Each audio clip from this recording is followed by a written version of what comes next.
Olá, meus amigos, minhas amigas, como é que vocês estão? Muito bem-vindos a mais um estudo do Livro dos Espíritos. Hoje nós vamos continuar estudando a questão 222, que trata sobre a pluralidade das existências. Então, sem demora, vamos continuar de onde a gente parou, ok? Se não há reencarnação, só há, evidentemente, uma existência corporal, claro. Se a nossa atual existência corpórea é única, a alma de cada homem foi criada por ocasião do seu nascimento, a menos que se admita a anterioridade da alma, caso em que caberia perguntar o que era ela antes do nascimento e se o estado em que se achava não constituía uma existência sob forma qualquer. Então tá, nós só tem uma encarnação, então a gente é criado no momento do nascimento. Ponto e acabou, tá? Não há meio termo. Ou a alma existiria ou não existiria antes do corpo. Se existia, qual sua situação? Tinha ou não consciência de si mesma? Se não tinha, é quase como se não existisse. Se tinha individualidade, era progressiva ou estacionária? Num e no outro caso, a que grau chegara ao tomar o corpo? Admitindo, de acordo com a crença vulgar, que a alma nasce com o corpo, ou o que vem a ser o mesmo, que antes de encarnar só dispõe de faculdades negativas, perguntamos: por que mostra a alma aptidões tão diversas, independentes das ideias que a educação lhe fez adquirir? Vamos falar sobre a aptidão aqui, essa primeira pergunta, né? Que eles vão questionar. Tá, então você foi criado junto com o seu corpo. Você acabou de nascer e você foi criado com o seu corpo físico. Beleza. Você já viu esse chinesinho? Eu sempre digo, mas tem outras nacionalidades, mas especialmente chinesinho, oriental, que é pianista, assim, com 4 anos de idade, tem os dedinhos desse tamanho e a tecla do piano é desse tamanho. E eles tocam composições, assim, que só 20, 30 anos de intenso estudo de piano seria possível. De onde vem essa habilidade? De onde vem essa aptidão? Se a alma foi criada, simples, pura e criada no momento do nascimento. De onde vem esse conhecimento? Foi uma bondade divina? Estranho, né? Deus não seria justo se fosse assim. Segunda, deixa eu até grifar essas perguntas aqui. De onde vem a aptidão extranormal que muitas crianças em tenra idade revelam para esta ou aquela arte, para esta ou aquela ciência, enquanto outras se conservam inferiores e medíocres durante sua vida toda? De onde vem? Com a justiça de Deus. De onde em uns as ideias inatas ou intuitivas que noutros não existem? Né? Onde estão essas ideias que não existem? Um exemplo de criança, por exemplo, a Greta Thunberg. Você já deve ter ouvido, uma super ativista que começou a fazer greve toda sexta-feira por causa do clima. Olha, não ir na escola toda sexta-feira e ganhou uma repercussão mundial, e ela até, se eu não me engano, recebeu o Nobel da Paz, e a super ativista, assim, uma menina, começou lá com seus 8, 9 anos de idade. De onde vem isso? Porque o Evandro não era assim com 8, 9 anos de idade. De onde vem esse ativismo todo, essa importância, né, que tem sobre as ideias do mundo? De onde em certas crianças o instinto precoce que revelam para os vícios ou para as virtudes, os sentimentos inatos de dignidade ou de baixeza, contrastando com o meio em que elas nasceram? Então, assim, as crianças têm personalidades muito bem distintas. Você percebe que uma criança é muito boazinha, outra criança é até maldosa, até cruel com animais, enfim. De onde vem esse caráter, né? E às vezes são 2 irmãos, ou 2 irmãos gêmeos que tem, eu costumo sempre dizer aqui, da Ruth e da Raquel, né? A novela retrata aquilo que existe de verdade, né? Existe e muito. Como 2 crianças que são educadas pelos mesmos pais podem ter tendências tão contrárias uma da outra? 5 aqui, ó. Porque, abstraindo-se da educação, uns homens são mais adiantados do que os outros, né? Tirando a educação, por que um é mais adiantado que o outro? Aí ele enche de pergunta aqui, ó, o 6. Por que há selvagens e homens civilizados? Se tomardes de um menino otentote, recém-nascido, e os educardes nos nossos melhores liceus, fareis dele algum dia um Laplace ou um Newton?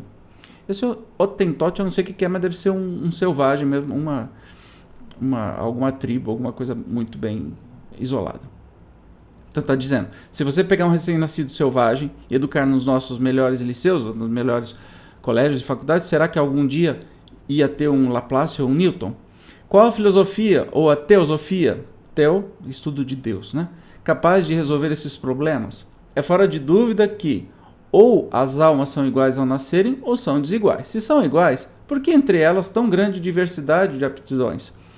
Disse-á que isso depende do organismo, mas então achamo-nos em presença da mais monstruosa e imoral das doutrinas. O homem seria a simples máquina, joguete da matéria. Deixaria de ter a responsabilidade de seus atos, pois que poderia atribuir tudo às suas imperfeições físicas. Ou seja, se eu tenho imperfeição física, tudo é a culpa, eu não preciso fazer mais nada. Se as almas são desiguais, é que Deus as criou assim. Nesse caso, porém, por que a inata superioridade concedida a algumas corresponderá a essa parcialidade à justiça de Deus e ao amor que ele consagra igualmente a todas as suas criaturas? Então, são questionamentos que a gente deve se fazer. Tá, beleza, então não tem reencarnação. Esquece de espírito, esquece tudo.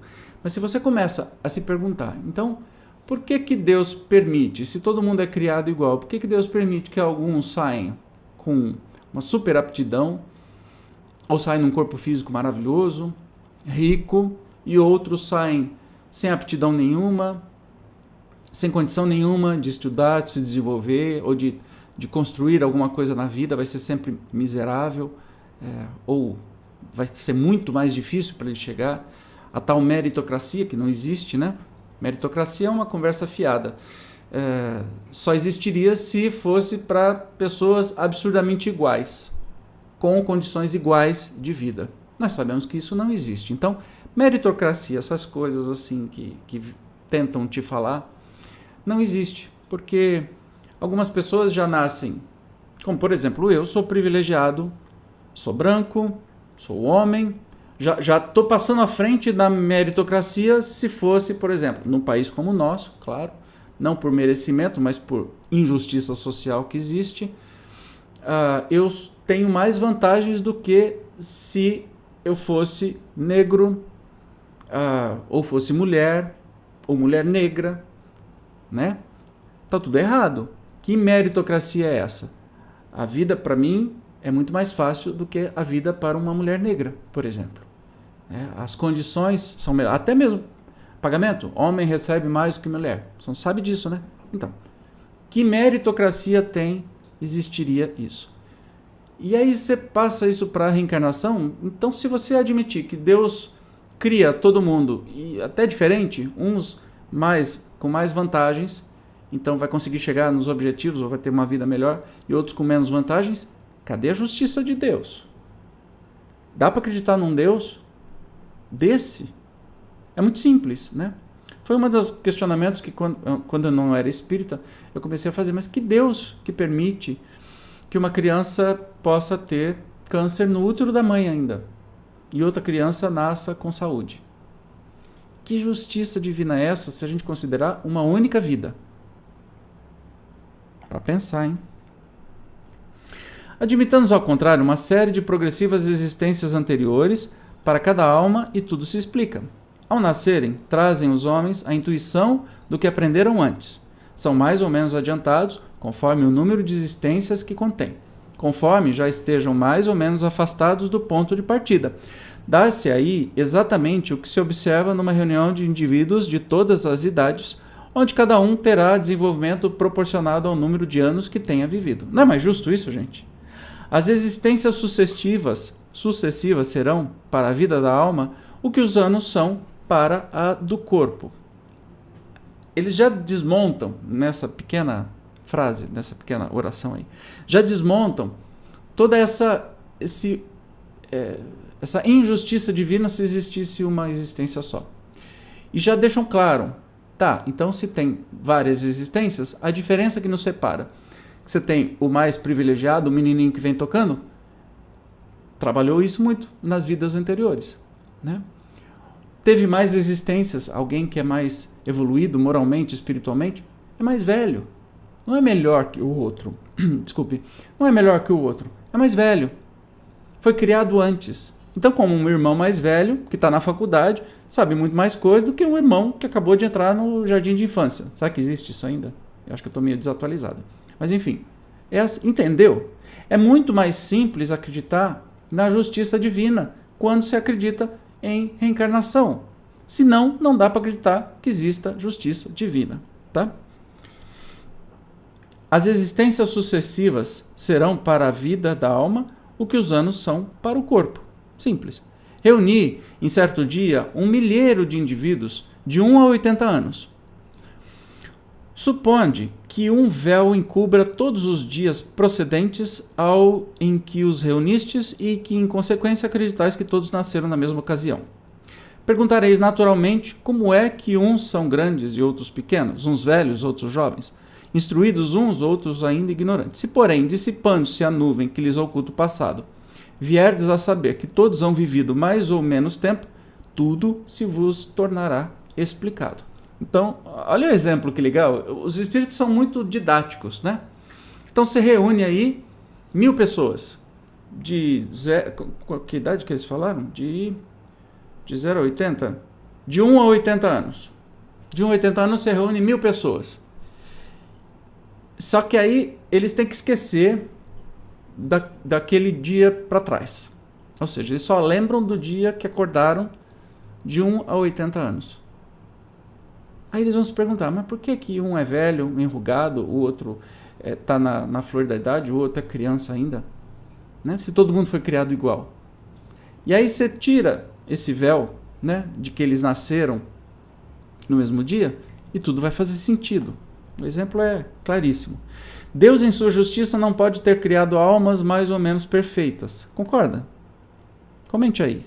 Deus, em sua justiça, não pode ter criado almas mais ou menos perfeitas. Com a pluralidade das existências, a desigualdade que notamos nada mais apresenta em oposição à mais rigorosa equidade, ou igualdade. É que apenas vemos o presente e não o passado. A este raciocínio serve de base algum sistema, alguma suposição gratuita? Não. Partimos de um fato patente e incontestável, a desigualdade das aptidões e desenvolvimento intelectual e moral, e verificamos que nenhuma das teorias concorrentes o explica, ao passo que uma outra teoria, a da reencarnação, lhe dá a explicação simples, natural e lógica. Será racional preferir-se a teoria que explica tudo a uma das que nada explicam? Muito simples, né? À vista da sexta interrogação acima, dirão naturalmente que o Otentonte é de raça inferior. Perguntaremos então se o Otentonte é ou não um homem. Se é, por que a ele e a sua raça privou Deus dos privilégios concedidos à raça caucásica? Se não é, por que tentar fazê-lo cristão? A doutrina espírita tem mais amplitude do que tudo isso. Segundo ela, não há muitas espécies de homens. Há tão somente homens cujos espíritos estão mais ou menos atrasados, porém, todos suscetíveis de progredir. Não é este, em princípio, mais conforme à justiça de Deus? Legal, né? Hoje nós vamos parar por aqui, que nós já completamos também um tempo interessante. Percebeu como que a gente esquece esse negócio de espiritismo, de espírito, de comunicação espiritual, ou até mesmo as pesquisas feitas por cientistas como Ian Stevenson, o professor Hernani Guimarães e tantos outros no mundo afora que trazem aí evidências de reencarnação. Esquece tudo isso. Comece a perguntar filosoficamente para você mesmo. Primeiro, que justiça haveria em criar pessoas desiguais? Qual seria a justiça de Deus? Né? Qual seria o sentido disso?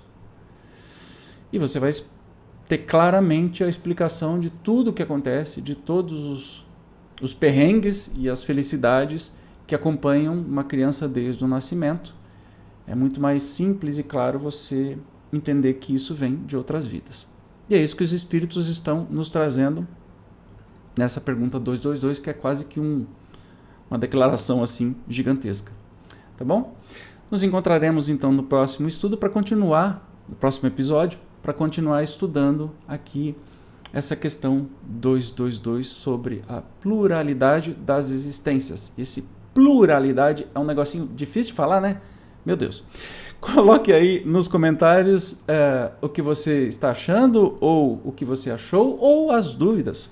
Vamos interagir, será sempre um grande prazer poder falar com você. Se você não é inscrito aqui no canal, se inscreva, clique no sininho, clique no joinha, compartilhe para quem você gosta, ative as notificações e, se puder colaborar um pouco mais com o canal, clique em Seja Membro através de uma doação mensal. Você nos ajuda aqui a manter o canal cada vez mais interessante e com maior produtividade, para que a gente possa estudar junto. Não tem nenhum objetivo de ser melhor do que ninguém, não. É só uma maneira de eu estudar, compartilhar o estudo com você.